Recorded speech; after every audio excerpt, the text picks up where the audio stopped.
माझे नाव पूजा आहे. आज मी तुम्हाला माझी कहाणी सांगणार आहे. आत्तापर्यंत मी एक आनंदी मुलगी होते. माझे ग्रॅज्युएशन पूर्ण झाले आणि मला अभिषेकचे प्रपोजल आले. मुलगा चांगला शिकलेला होता, डिसेंट होता. त्याचा घरचा बिझनेस होता. घरात पैशांची काहीही कमतरता नव्हती. नकार देण्याचा प्रश्नच नव्हता. लवकरच माझे अभिषेकशी मोठ्या थाटामाटात लग्न झाले. छान मोठ्या घरात लग्न झाल्यामुळे मी आणि माझे आई-बाबा फार खुश होते.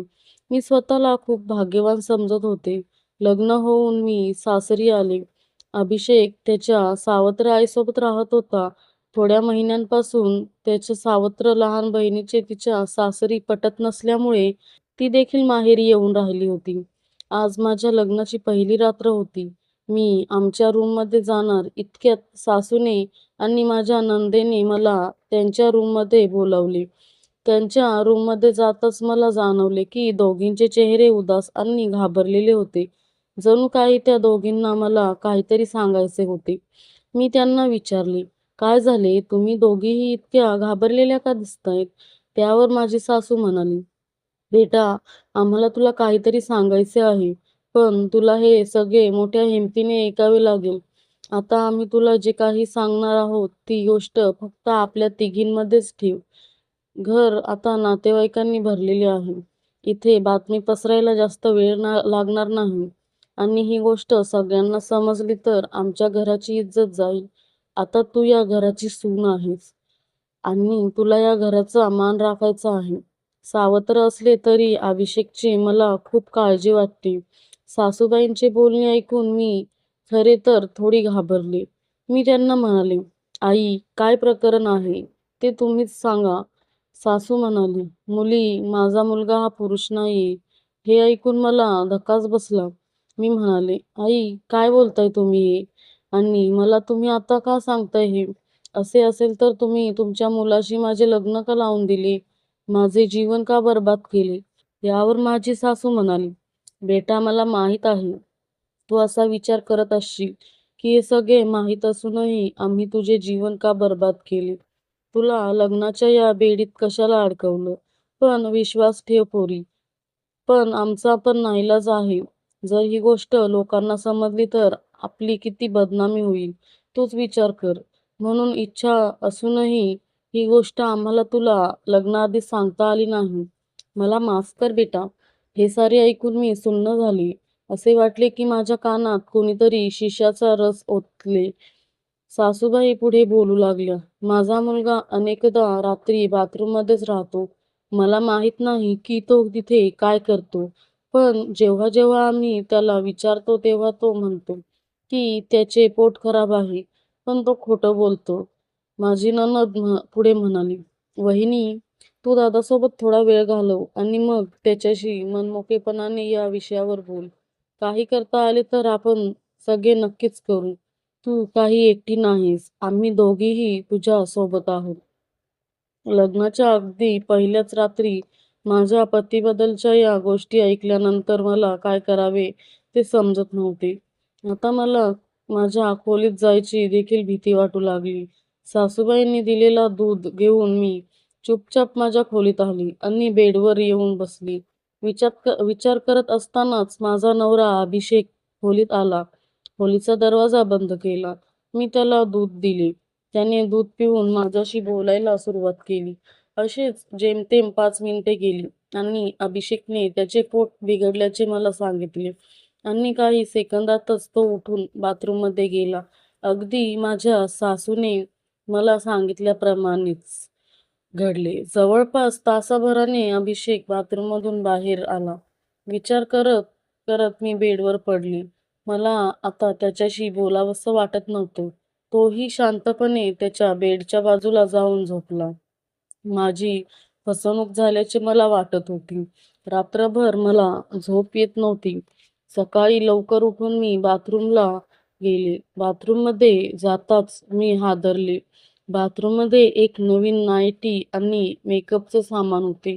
मला समजले नाही की माझ्या नवऱ्याला या सगळ्यांचा काय उपयोग. अरे देवा! अशा व्यक्तीशी माझे लग्न का झाले? सकाळी माझ्या सासूने आणि नंदेने मला विचारले की रात्री काय झाली. मी सासूला म्हणाले, आई, अगदी तुम्ही मला जे सांगितलं होतं तसेच झाले. आणि मी रडू लागली. मला रडताना पाहून माझी नणंद सासूला म्हणाली, आई, तरी मी तुला सांगत होते की दादाचे लग्न नको करू. उगीच अशा प्रकारे कोणत्याही मुलीचे आयुष्य खराब नको करून घ्यायला. पण तुम्ही सर्वांनी माझे ऐकले नाही. आता ती अशीच घुसमटून इथे राहणार का? यावर माझी सासू म्हणाली, बेटा, तू जो काही निर्णय घेशील त्यात आम्ही तुझ्या सोबत आहोत. पण माझ्या मुलाचे हे गुपित तुझ्या तोंडातून बाहेर पडणार नाही, असे वचन तुला द्यायचे लागेल. मी तसे वचन माझ्या सासूला दिले. दुसऱ्या दिवशी रात्री अभिषेक खोलीत आला. पण मला आता त्याच्याकडे बघावेसे पण वाटत नव्हते. मी शांतपणे बेडवर पडून होते. अभिषेक येऊन बेडवर बसला आणि थोडा वेळ बसूनच होता. त्याने मला हाक मारली, पण मी झोपल्याचे नाटक केले. अभिषेक मग उठून बाथरूमला गेला.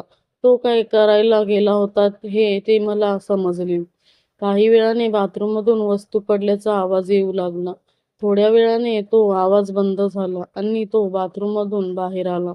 मात्र यावेळी तो पटकन बाहेर आला. येऊन बेडवर झोपला. आमच्यात काहीच घडत नव्हते. काय करावं हा विचार मनात येत होता. विचार करत करत रात्री केव्हा तरी मी झोपी गेले. सकाळी लवकरच मला जाग आली आणि उठून मी बाथरूमला गेले. मात्र यावेळी बाथरूममध्ये गेल्यावर सर्व सामान विखुरलेले होते. नवीन नाईटी फाटलेली होती आणि मेकअपच्या वस्तू विखुरलेल्या होत्या. एक कागद चुरगळून फेकला होता. मी उत्सुकतेने तो कागद उचलून पाहिला. त्यावर टू माय ब्युटिफुल वाईफ असे लिहिलेले होते. मी एकदम गोंधळून गेले. अभिषेकने या साऱ्या वस्तू माझ्यासाठी आणल्या होत्या. पण मग माझ्या सासूने आणि नंदेने मला अभिषेकबद्दल सांगितलेल्या गोष्टी माझ्या मनात एक शंका आली की त्याने नाईटी आणि मेकअपचे सामान माझ्यासाठी कुठेतरी ठेवले असतील. पण नंतर वाटले की सासू आणि माझी नणंद माझ्याशी खोटं का बोलतील? त्या दोघी तर माझी खूप काळजी घेत होत्या. घरच्या कुठल्याही कामाला हात लावू देत नव्हत्या. मला काहीच कळेना. मी गोंधळलेल्या अवस्थेत बाहेर आले. अभिषेकशी थेट बोलूनच विचारावे असे ठरवले. पण नेमकेच तो ऑफिसला लवकर निघून गेला होता. सासू आणि नणंद दोघीही शॉपिंगला गेल्या होत्या. कुणाशी बोलावं बरं? माझ्या सासरच्या घरात एक जुनी मोलकरीण होती, शांता आजी. ती अनाथ होती. तिचे कोणी नातेवाईक नव्हते. तिने अभिषेकला अगदी बाळ असल्यापासून वाढवले होते. हाताच्या फोडाप्रमाणे जपले होते. आता वयोमानाने तिच्याकडून काम होत नसे, पण अभिषेकने तिला तिच्या गावी परत न पाठवता तो तिला सांभाळत होता. मी तिच्याशी बोलायचे ठरवले. मी तिच्या खोलीत गेले. ती देवपूजा करत होती. मी तिला विचारले, शांताजी, अभिषेक स्वभावाने कसा आहे? ती म्हणाली, खूप सरळ आहे ग तो. त्याला सगळेच चांगले वाटतात. पण तुझ्या सासूपासून आणि नंदेपासून तू सावध राहा.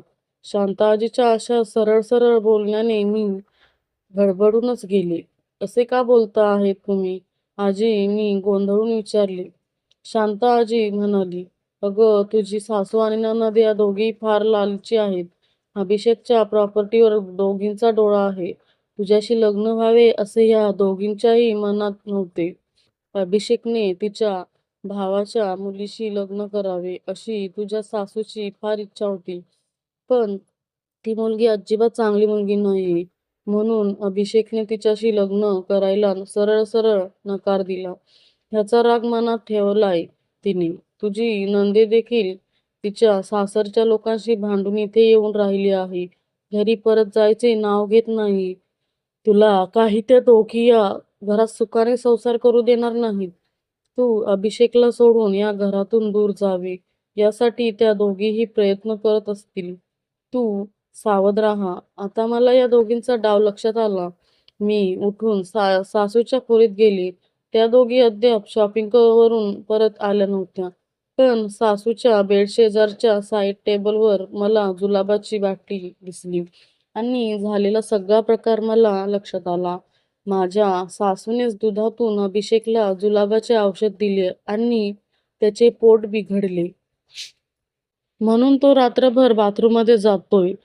आणि ती नाईटी आणि मेकअपचे सामान त्याने माझ्यासाठी आणले होते, जे त्याच्यावरच्या संशयापायी मी पाहिले पण नाही.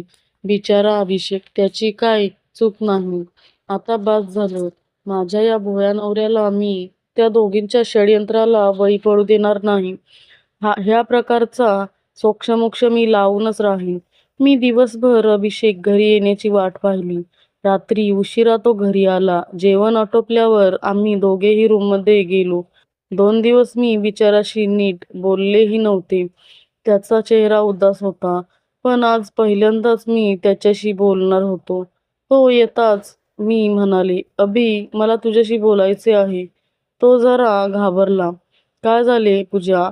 तुला या घरात काही त्रास होतोय का?" "नाही रे, तसं नाही," मी म्हणाले. आणि मग झाला सगळा प्रकार मी अभिषेकला एका दमात सांगून टाकला. अभिषेक अवाक होऊन माझ्याकडे बघतच राहिला. तो मला म्हणाला, "अगं, ती नाईटी आणि मेकअपचे सामान मी तुझ्यासाठी आणून बाथरूममध्ये ठेवले होते. मी तुला अशा प्रकारे गिफ्ट द्यावे अशी माझी बहिणीचीच आयडिया होती." आपल्यात गैरसमज होऊन वेगळे व्हावे असा डाव त्या दोघींनी रचला होता. आईला आणि माझ्या छोट्या बहिणीला माझ्याबद्दल फारशी माया कधीच नव्हती. पण त्या दोघी माझा संसार उद्ध्वस्त करण्यासाठी या थराला जातील ह्याची मला कल्पना नव्हती. "आता काय करायचे?" त्याने काळजीने मला विचारले. "आता जे काही करायचे असेल ते मी करीन. तू चिंता करू नकोस." "येस छोट्या मालकीणबाई," अभिषेक खुशीत येत म्हणाला आणि त्याने मला त्याच्या बाहुपाशात खेचून घेतले. आणि त्या रात्री खऱ्या अर्थाने आमची मधुचंद्राची पहिली रात्र साजरी झाली. दुसऱ्या दिवशी मी सकाळी किचनमध्ये काम करता करता खुशीत गाणी गुणगुणत होते. मला खुश बघून माझी सासू आणि नणद थोड्या गडबडल्याच. पण तसे न दाखवता माझी सासू म्हणाली, "काय झाले पूजा, आज खुश दिसतेस? काय निर्णय घेतलास मग तू? माहेरी परत जाणार आहेस का?" "माहेरी आणि मी? मी का माहेरी जाऊ? पण नणदबाई मात्र जाणार आहेत त्यांच्या सासरी. हे ताईचे दुपारच्या ट्रेनचे तिकीट. त्यांच्या घरी परत जायचे."